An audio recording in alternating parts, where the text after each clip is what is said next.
Ouais, dis donc. Oh là là, ta coiffure, on dirait Gargamel, c'est moche. T'aimes pas les crêtes? Non. Ça fait une tête bizarre, c'est un peu moche. Bah justement, c'est quoi la laideur d'après toi? C'est quand quelqu'un est moche. Eh ben la laideur c'est le contraire de la beauté. Et c'est quoi la beauté? La beauté, c'est quand quelqu'un est parfait. Son visage est parfait. Donc c'est extrêmement subjectif ce que tu dis. La laideur, tout comme la beauté, c'est d'abord subjectif. Tu sais ce que ça veut dire subjectif? Non. La subjectivité, ça veut dire que l'on trouve beau ou laid quelque chose en fonction de son point de vue à soi. Ça dépend de plein de choses, ça dépend de ta culture, de ton tempérament, de toutes les références que tu peux avoir. Par exemple, c'est quoi ta voiture préférée, avec quelle couleur, etc. La Bugatti, D'accord. Pourquoi est-ce que tu la trouves belle? parce qu'elle est flashy et tout. Voilà. Et bien certaines personnes pourraient la trouver trop voyante, trop basse, avec un nez trop long. Tu vois? Ils préféraient les grosses voitures, les SUV, les choses comme ça. La laideur, tout comme la beauté, suscite des émotions. On adore ou alors on déteste. Tu as des exemples de choses laides ou belles? LED. Cette lampe-là dans le carton. Ah, la lampe dans le carton là? Précisément. D'accord. Voilà. Dans le cas de la laideur, on peut être rebuté, dérangé, désemparé, déçu.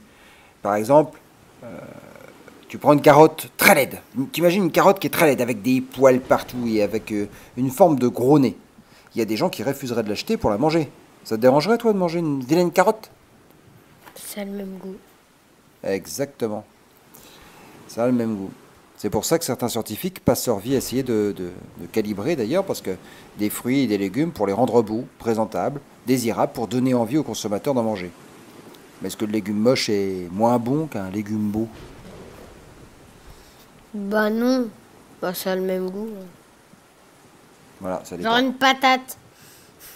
À l'école, on en a parlé. C'est genre une patate déformée, bah ça a le même goût.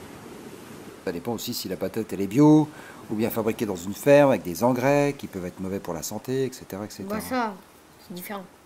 D'après toi, est-ce qu'il faut se méfier des fruits ou des légumes trop beaux?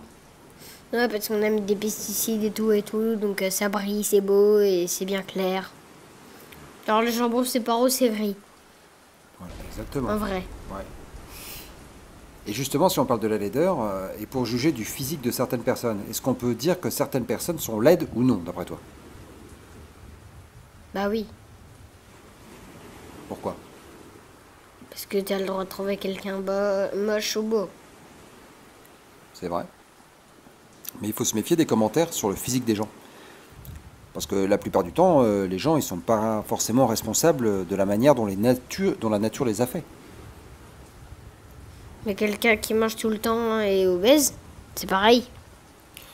Ben, parfois, il y a des exceptions. Il y a des gens qui sont tellement mal dans leur peau qu'ils mangent trop, ou qui mangent plus, ou qui se tatouent tout le corps pour plus avoir l'image qu'ils ont d'eux-mêmes depuis qu'ils sont tout petits.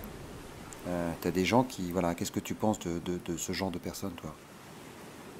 C'est complètement débile. Il y a des gens qui sont pas responsables de leur poids.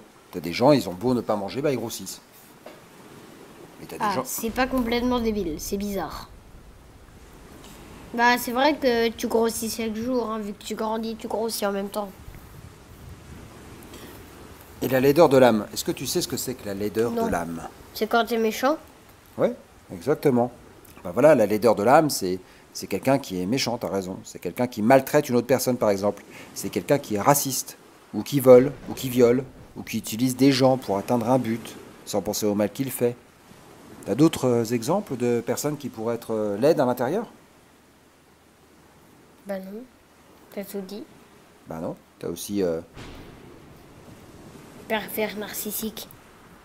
Il portait une chemise. Voilà. Quelqu'un qui blesse les gens, quoi. Ou qui enlève les gens, qui les tue. Des gens laids, il peut y en avoir beaucoup, de pervers narcissiques, en effet. Les pervers narcissiques, c'est un égoïste profond. Ou quelqu'un qui ne se met jamais à la place des autres. Tout ça. C'est pour ça qu'on dit ne fais jamais aux autres ce que tu n'aimerais pas qu'on te fasse. Oui. En gros, tu me dis qu'une personne laide mais gentille et généreuse, c'est mieux qu'une personne belle mais laide à l'intérieur. Exactement. Et les personnes qui sont belles à l'extérieur et belles à l'intérieur, c'est bien aussi, non? Bah, évidemment. Mais il ne faut jamais juger une personne au premier regard. Il faut laisser un peu de temps pour savoir ce que vaut vraiment la personne. C'est avec le temps que l'on se rend compte des choses et de la valeur des choses. Eh ben, moi, je trouve que cette tablette de chocolat est très mal emballée. Je vais aller la goûter pour me faire mon propre avis.